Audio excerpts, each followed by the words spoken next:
ഇനി എല്ലാവരും കാത്തിരിക്കുന്നത് ഇന്ത്യ സൗത്ത് ആഫ്രിക്ക രണ്ടാം ടെസ്റ്റിന് വേണ്ടിയാണ്. ആദ്യ ടെസ്റ്റിൽ ഇന്ത്യ നാണംകെട്ട് തോറ്റു. ഒരു ഇന്നിംഗ്സിനും 32 റൺസിനുമാണ് ഇന്ത്യ കളി തോറ്റത്. രോഹിത് ശർമ്മ ഫ്ലോപ്പായിരുന്നു. എന്നാൽ ഇപ്പോൾ രണ്ടാം ടെസ്റ്റിന് മുൻ ഇന്ത്യ പ്രാക്ടീസ് മാച്ച് കളിച്ചിരിക്കുകയാണ്. ഇന്ന് നെറ്റ്സിൽ രോഹിത് ശർമ്മ വെടിക്കെട്ട് ബാറ്റിംഗ് ആണ് പുറത്തെടുത്തത്. ആ പഴയ രോഹിതിനെയാണ് നമ്മൾ ഇന്ന് കണ്ടത്. അപ്പോൾ ഇന്ത്യ സൗത്ത് ആഫ്രിക്ക രണ്ടാം ടെസ്റ്റിനെ കുറിച്ചാണ് നമ്മൾ ഈ ഒരു വീഡിയോ നോക്കുന്നത്. ഇത്തരം ക്രിക്കറ്റ് ന്യൂസിന് വേണ്ടി ഈ ചാനൽ മറക്കാതെ സബ്സ്ക്രൈബ് ചെയ്യൂ.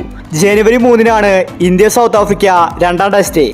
ആരാധകർ വലിയ ആവേശത്തോടു കൂടിയാണ് ഈ ടെസ്റ്റിന് വേണ്ടി കാത്തിരിക്കുന്നത്. ഇന്ത്യക്ക് എന്ത് വില കൊടുത്തും ജയിക്കണം, ഇല്ലെങ്കിൽ പരമ്പര സൗത്ത് ആഫ്രിക്ക കൊണ്ടുപോകും. അത് ഇന്ത്യക്ക് നാണക്കേടാണ്. സമനില എങ്ങനെയെങ്കിലും ഇന്ത്യക്ക് പിടിക്കണം. ഇപ്പോഴിതാ രണ്ടാം ടെസ്റ്റിന് മുൻ ഇന്ത്യ പ്രാക്ടീസ് മാച്ച് കളിച്ചിരിക്കുകയാണ്. ഇന്ന് അടിച്ചു കളിച്ചത് രോഹിത് ശർമ്മയായിരുന്നു. ഓപ്പണിങ്ങിൽ രോഹിത് ശർമ്മയും ഗില്ലുമായിരുന്നു ഇന്നിറങ്ങിയത്. രോഹിത് ശർമ്മ വെടിക്കെട്ട് ബാറ്റിംഗ് ആണ് പുറത്തെടുത്തത്. രോഹിത് ഇന്ന് സെഞ്ചുറിയും അടിച്ചിട്ടുണ്ടായിരുന്നു. കഴിഞ്ഞ ടെസ്റ്റിൽ ജയ്സ്വാളും രോഹിത് ശർമ്മയുമായിരുന്നു ഇന്നിംഗ്സ് ഓപ്പൺ ചെയ്തത്. എന്നാൽ ഈ ഒരു ഓപ്പണിംഗ് കോംബോ പരാജയപ്പെട്ടു. രണ്ടു താരങ്ങളും ഫ്ലോപ്പ് ആവുന്നതാണ് നമ്മൾ കണ്ടത്.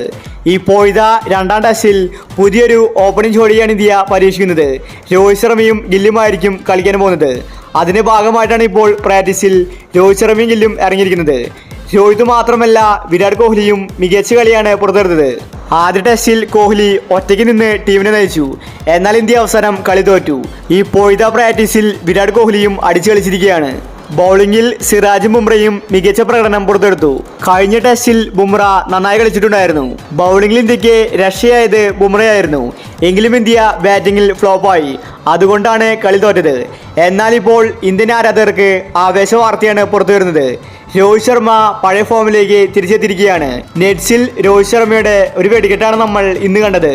അടുത്ത രണ്ടാം ടെസ്റ്റിൽ രോഹിത് ശർമ്മയുടെ ഒരു സെഞ്ചുറി നമുക്ക് കാണാൻ സാധിക്കും. അപ്പോൾ ഇത്തരം ക്രിക്കറ്റ് ന്യൂസിന് വേണ്ടി ഈ ചാനൽ മറക്കാതെ സബ്സ്ക്രൈബ് ചെയ്യൂ.